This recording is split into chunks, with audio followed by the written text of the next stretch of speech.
पिछले एपिसोड के link description box में दे दिए गए हैं। आज की कहानी की शुरुआत स्कूल से होती है, जिसके बेसमेंट पर शत्रु यानी भरत त्यागी ने गोलू को बंदी बना रखा है। गोलू को भरत की हरकतों और बोलचाल से पता लग जाता है कि वह भरत नहीं बल्कि शत्रु है। गोलू शत्रु को एक बार फिर सब कुछ छोड़ छाड़ कर मिर्जापुर साथ में चलने को कहती है, मगर शत्रु गोलू से कहता है कि मुझे पता है तुम मुझे एक बार फिर बेवकूफ बना रही हो, मगर मैं इस बार बेवकूफ नहीं बनूंगा। शत्रु बंदूक गोलू की तरफ तानता है, मगर तभी गोलू कहती है अगर तुम्हें भरत की झूठी जिंदगी से बाहर निकलना है तो तुम्हें दादा त्यागी को मारना होगा। यह सुनकर भरत गोलू को अंदर बंद करके वहाँ से चला जाता है। इधर बीना त्रिपाठी माधुरी के सेक्रेटरी और शरद की मदर को कॉल करके यह बोलती है कि वह त्रिपाठी कोठी में बंदी है, उसे मदद की जरूरत है। मगर बीना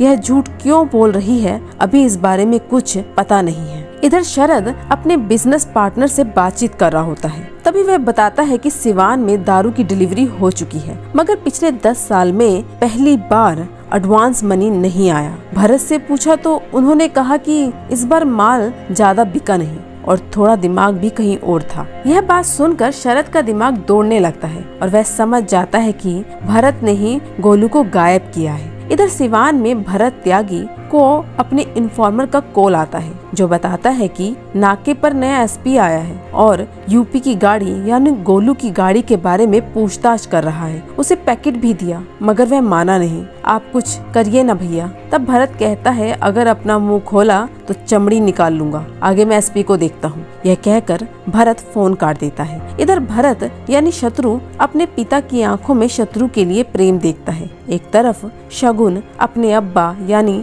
लाला का अंतिम संस्कार करती है, इसमें गुड्डू भी प्रेजेंट होता है। सिवान में शरद भरत से मिलने एक बार फिर आता है, जहाँ पर शरद कहता है कि तुमने ही गोलू को गायब किया है ना। तब भरत साफ इनकार कर देता है कि उसने गोलू को गायब नहीं किया। दोनों में थोड़ी सी बहस हो जाती है, इस वजह से दोनों प्रोफेशनल रहने को कहते हैं। जाते जाते शरद कहता है कि एडवांस भिजवा देना वरना सप्लाई रुकवा दूंगा। सुबह के समय कलीन भैया शरद को समझाते हैं कि उसने लाला को मारकर पूरा बिजनेस अब गुड्डू के हाथ में थमा दिया है। अब हमें पता भी नहीं होगा कि माल कहां से आ रहा है और कहां जा रहा है। कलीन भैया के कहने पर शरद जौनपुर में दिग्गजों की मीटिंग रखता है, जहां पर सभी दिग्गजों को बुलाया जाता है, यानी गुड्डू भैया को भी। कलीन भैया छुपकर सबकी बातें सुन रहा होता है। मीटिंग में शरद कहता है कि हिंसा रोकनी होगी, जिसके रोकने के लिए हमें आज फैसला लेना होगा,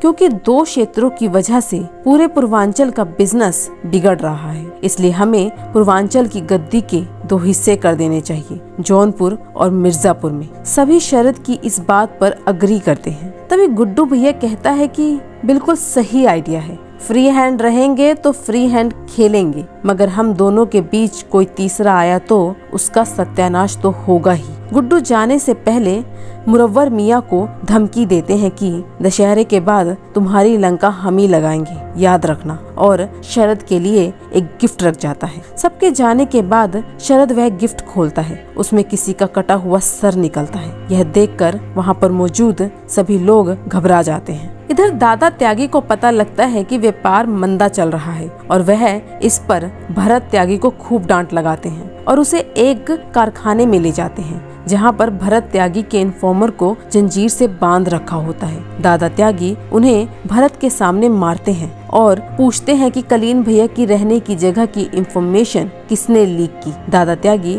उन इन्फॉर्मर्स को जान से ना मार दे, इसलिए भरत उन्हें समझाकर बैठा देता है और इस मामले में दादा त्यागी को विश्वास दिलाता है कि वह जानकारी निकाल कर ही रहेगा। इसके बाद शाम के समय भरत यानी शत्रु गोलू से मिलने बेसमेंट में जाता है और गोलू को समझाता है कि वह झूठ बोल रही थी। सभी उससे बहुत प्यार करते हैं, मगर गोलू बोलती है तुमसे नहीं भरत से करते हैं। गोलू यह क्लियर कर देती है कि गुड्डू के अलावा उसकी जिंदगी में कोई इम्पोर्टेंट नहीं है। यह सुनकर भरत यानी शत्रु को जलन होती है और वह गोलू की तरफ बंदूक तान कर चला देता है और यहीं पर मिर्जापुर सीजन 3 का एपिसोड नंबर 7 खत्म हो जाता है। इसी तरह की एक्सप्लेनेशन वीडियो के लिए चैनल को लाइक, शेयर, सब्सक्राइब करना ना भूले। Thank you.